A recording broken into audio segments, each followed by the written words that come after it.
Financial freedom ये सिर्फ एक सपना नहीं है, ये एक हकीकत है जिसे हासिल किया जा सकता है। तो चलिए आज इसी पर बात करते हैं कि कैसे एक ऐसी जिंदगी बनाई जाए जहां सिर्फ चॉइस हो, मजबूरी नहीं। एक पल के लिए सोच कर देखिए, एक ऐसी सुबह जो किसी अलार्म की तेज आवाज से नहीं बल्कि अपनी मर्जी से शुरू हो।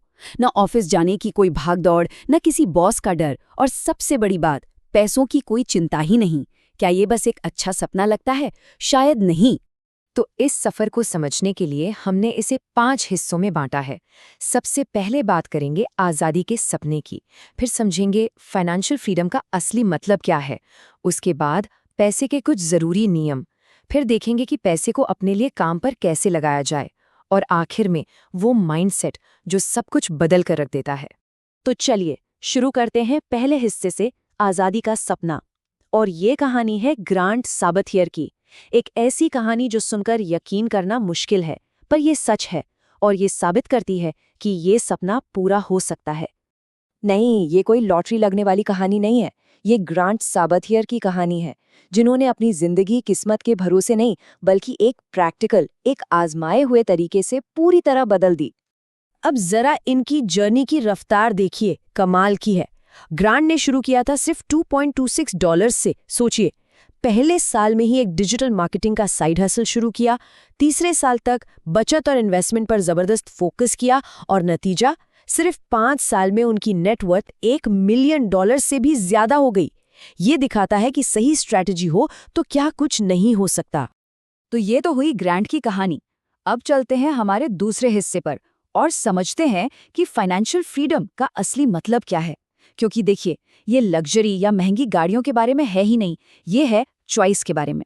तो फिर ये फाइनेंशियल फ्रीडम है क्या भला? सीधी सी बात है, ये वो हालत है जब किसी के पास इतनी इनकम हो कि जिंदगी भर के खर्चे बिना नौकरी किए या किसी और पर डिपेंड हुए निकल जाएं। असल में ये अपने वक्त का मालिक बनने की कहानी है। चलिए इसको एक बहुत सिंपल से उदाहरण से समझते हैं। मान लीजिए 2 दोस्त हैं, रवि और अमित। दोनों की सैलरी बिल्कुल बराबर है। रवि का हाल ये है कि महीने के आखिर तक सारा पैसा खत्म और बस अगली सैलरी का इंतजार। दूसरी तरफ है अमित। वो अपने खर्चों को ट्रैक करता है, फालतू खर्च से बचता है, एक साइड हसल भी शुरू कर लिया है और इन्वेस्ट भी करता है। और आज अमित के पास किराए से भी इनकम आ रही है। बस यही फर्क है, पैसों के लिए जिंदगी जीना और पैसे से अपनी जिंदगी जीने देना।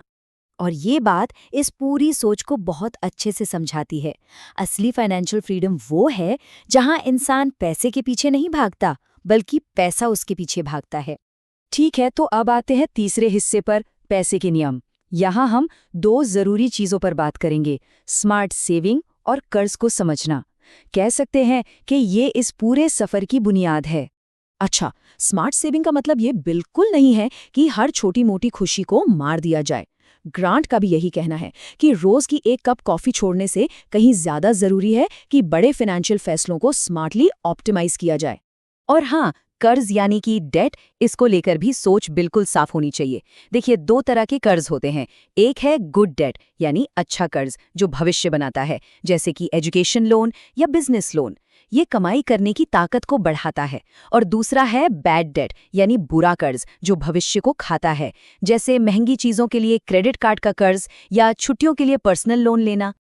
चलिए अब इस सफर के सबसे एक्साइटिंग पड़ाव पर आते हैं, वो स्टेज जहां पैसा हमारे लिए काम करना शुरू करता है। यहाँ हम दौलत बढ़ाने वाले 2 सबसे बड़े एक्सेलरेटर्स को समझेंगे। देखिए, सिर्फ बचत करना तो पहला स्टेप है। असली जादू तो तब शुरू होता है जब बचाया हुआ पैसा खुद काम करना शुरू कर दे, और ये होता है कंपाउंडिंग की ताकत से। क्योंकि अगर पैसा सिर्फ बैंक में पड़ा है तो महंगाई उसे धीरे धीरे खा जाएगी, है ना? कंपाउंडिंग की ताकत का अंदाजा इस बात से लगाइए, अगर कोई हर महीने सिर्फ 5,000 रुपए इन्वेस्ट करे और उस पर औसतन 10% का रिटर्न मिले, तो पता है 35 साल बाद वो रकम कितनी होगी? 2 करोड़ रुपए से भी ज्यादा। ये है छोटे से कदम का जबरदस्त असर। दौलत बनाने का दूसरा एक्सेलरेटर है इनकम के सोर्स बढ़ाना। सिर्फ एक इनकम सोर्स पर टिके रहना बहुत रिस्की है, इसलिए एक्टिव इनकम, मतलब जो नौकरी या बिजनेस से आती है, उसके साथ साथ एक साइड हसल और पैसिव इनकम जैसे स्टॉक से डिविडेंड या किराए की इनकम, ये बनाना बहुत जरूरी हो जाता है। और अब हम आ गए हैं इस पूरी चर्चा के आखिरी और सच कहूं तो सबसे जरूरी हिस्से पर, माइंडसेट, यानी कि मानसिकता। क्योंकि फाइनेंशियल फ्रीडम पाने के खेल में साइकोलॉजी का रोल बहुत बड़ा है। अच्छा, FIR मूवमेंट के बारे में कई लोगों ने सुना होगा। ये इसी माइंडसेट का एक जबरदस्त उदाहरण है। FIR मतलब फाइनेंशियल इंडिपेंडेंस रिटायर अर्ली। ये एक ऐसा लाइफस्टाइल मूवमेंट है जिसका मकसद है अग्रेसिवली सेव और इन्वेस्ट करके जल्दी से जल्दी फाइनेंशियल इंडिपेंडेंस पाना, ताकि जिंदगी को अपनी शर्तों पर जिया जा सके। लेकिन इस रास्ते पर चलना इतना आसान नहीं। कई दिमागी रुकावटें आती हैं, जैसे ये बहाना कि अरे इनकम ही इतनी कम है, बचाएं क्या, या फिर ये डर कि कहीं इन्वेस्ट किया और पैसा डूब गया तो। और सबसे बड़ा जाल, अमीर बनने से ज्यादा अमीर दिखने पर फोकस करना। ग्रांड सबाथियर की एक बात इस पूरी प्रॉब्लम की जड़ को पकड़ लेती हैं।